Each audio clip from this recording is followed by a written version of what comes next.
Қазақта екі қошқардың басы бір қазанға сыймайды деген сөз бар.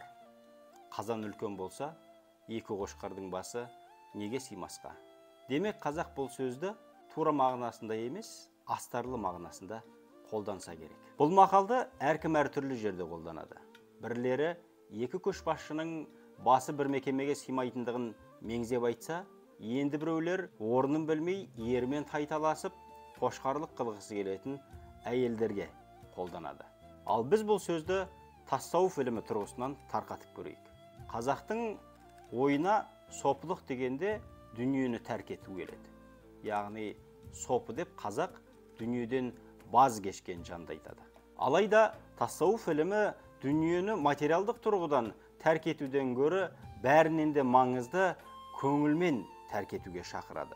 Яғни тассауф бай болма, дүниеге ие болма демейді. Тассауф көңілді дүниелік махаббатпен толтырма дейді.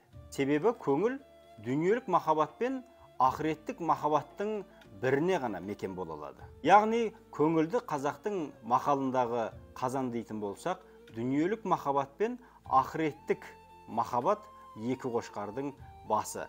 Демек, бір көңілге екі махаббаттың тек біреуі ғана сыяды. Сол үшін де пайғамбарымыз дүниені сүйген ақыретіне зарар келтіреді. Ақыретіне сүйген дүниесіне зарар келтіреді.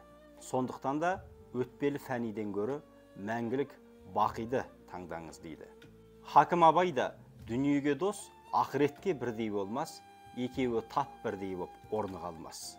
Дүниеге ынтық, мақшарға амалсыздың иманын түгелдеуге аузым бармас дейді.